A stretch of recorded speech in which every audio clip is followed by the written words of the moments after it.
I promise I don't have ADHD, but just to have contact. But because we're right here, me personally, I would have put it right there so I can just be all. She's fine. She's literally fine. So all of you, yes, ma'am. What's your name? I'm sorry. How are you, Miss Carol? No, you are just fine. If I need to, I'll just do a cartwheel over you. I like to see that. I like to see that happen. Well, see, you got more faith than me. So I need to pull from you. So, so my name is Helen Holmes, and I am the wife to Pastor Christopher Holmes, and we just love Jesus, all the flaws and all that good stuff. We just love Jesus, and we just desire to see God's people flourish and progress, and so I'm going to. I don't remember how long he gave me. I don't know where he went, but I don't know how long he gave me. But I'm going to go ahead until he do one of those like a little wink or whatever. So my reason for being here, I want to just provide you with some little nuggets, some little things that you may already be aware of, but what we have a tendency of doing is we just put it to the side. You know what I'm saying? So just to bring it back, put it right in the forefront. So the first page that we have, I am a vocal coach. And just a little sidebar, shameless one. So, and I have classes every Monday right here. And we meet at 7 o'clock. And we meet for an hour. So if you're interested after this, if I convince you enough that you are willing to trust me to coach you through it, and I don't coach by way of trying to appear that I know it all or like I'm just perfect, because I embrace it as I'm coaching, I'm learning too, because I can't teach anything that I don't know or I don't apply. Okay? One thing about gospel singers. Let me ask this question first. How many of you already have a coach? Because, and the reason why I'm going to say the because I was one of the becauses. For the most part, as gospel singers, I'm sure Pastor Chris said that when it even, am I squeaking? Is it? Do y'all hear this? That's you. Oh, okay. Am I squeaking? Okay. All right. So one of the things I don't know. I'm sure Pastor Chris said this. As worship leaders, we don't really get trained, right? It's like on the job training. So as worship leaders, we got to get up there, mess up, look foolish, the whole 9 yards, because we have not been trained. Oh, you sing. Oh, you anointed. God is giving you a gift. Now get on up there. Pretty much that's how it goes. And then, God forbid, if you've been, not God forbid, but if you were raised up in church, you started singing since you were a minute old, and then you just grew up doing it, right? But still on the job, right?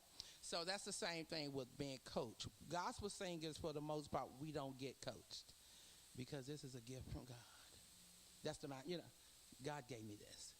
Don't nobody need to coach me, And it's not even all arrogant. Sometimes it's just, you just don't know. But one thing about it, in the secular field, they get coached. They have a coach. They have a physical trainer. That's why they're able to get out there and do all these tours and do this and that and have the endurance. But we don't think about that, because getting up here ministering is tiring.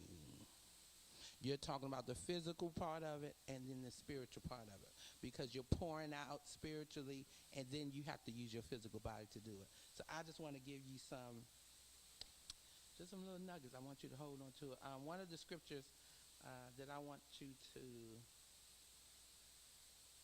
where's my scripture? Okay. Pastor Chris kind of touched on some of this, but when he was talking about, do we have any deflectors? And not too many raised their hand, right? Y'all not being honest. But so because it's like taboo to say thank you. You almost feel guilty, but I'm going to encourage you. Matthew chapter 5, verse 16. It says, let your, whose light? Your light. It did not say let God's light. Let your light do what? Before who? Men. Let this is, and according to the one I'm reading, this read, so Jesus saying it. Let your light shine before men, that they may see your, going right back to you, your good works, and glorify who? So it's your responsibility to let your light shine. It's your job to let your light shine before men, that they may see your good work, and then through that you glorify the Father. You know what I'm saying? So it's not a bad thing when you say thank you. You're letting your light shine, and then you glorify the Father. So glorifying the Father is basically, you're like, in that, after that moment, you're like, God, I thank you. Thank you that that I have effectively done my job. You know what I'm saying? I've effectively done my job. And this is as a vocalist. Do you all sing? This is the whole team? Well, a good portion, everybody? All right. Well, Deacon Burns, I know. Deacon Burns in the back, he's from here, he's back there like this. He does sing, so he's just getting some little nuggets too. So as vocalists, it's our responsibility to take care of our voice, take care of your body, and that's why, providing you with some of this information regarding that. So what are some of the issues or challenges that you face vocally? Where's that microphone?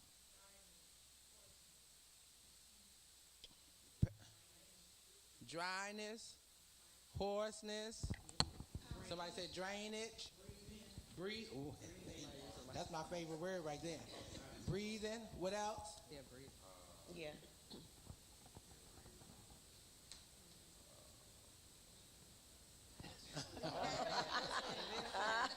Acid reflux. Yes. Yeah. Sinus congestion. Yes. And how about stress? Yeah, lack of confidence. All of those things play a major role in us being effective. So number one, even before, because like you said, my favorite word, the breathing. But even before with the breathing, if your confidence is not there, you're going to struggle in everything else. Because what you'll do vocally, you'll compensate. So the rule of thumb is, so now with the confidence. So again, the confidence goes back to the scripture. Let that build your confidence. Matthew 5:16. So let that be your focus scripture. That's your scripture as a vocalist. That you grab a hold to it as a vocalist, so that you know I'm all right. Because here's the difference. There's a difference of confidence and cocky. I don't do good with cocky people. I mean, there's some people out here who can sing, but they just as cocky. And I don't, in the words of my father-in-law, I don't care for it. So I don't do well with that. I don't like arrogance. I don't care how good you sound. I don't care how many riffs and runs you can do. If you have a bad attitude, I'm shutting you off, And here's the thing. I know how to receive ministry, but then shut you off. You get what I'm saying? Like, okay, because if that person is ministering, God can use anyone. He used the donkey. So we should not be so proud. Don't think more highly than you ought to. Now you can think highly, you just don't do more than what you ought to. So, but because there's a difference. See that? You just don't think more. You know. So, but you can think high. You can be confident. I'm very confident in my gifting. Uh, Thank you. So here's the thing. I'm very confident in my gifting. You know why I'm confident? Because the one who gifted me. I boast in him. Because without him, I would not have the gift. So I can't take ownership like it was something I didn't, just all of it. But no, I'm okay. This is what he has trusted me with. He's trusted me to be a vocalist and to convey the message, whatever the message is. So now it's my responsibility to cultivate the gift and to be a good steward over the gift, right? All right.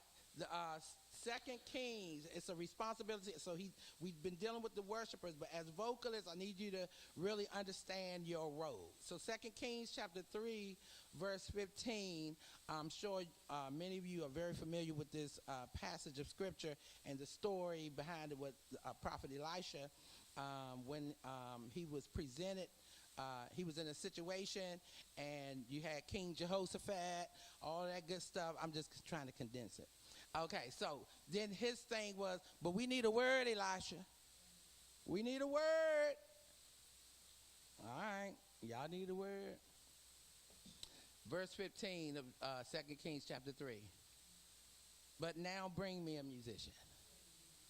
So I know in scripture it says musician, but that is representation of today's worship leader. That's you. Do you know you're an instrument? You are an instrument. And I mean in more ways than you understand. Vocally, your vocal cords, you hear the chords. Instrumentalists play chords. You have vocal cords.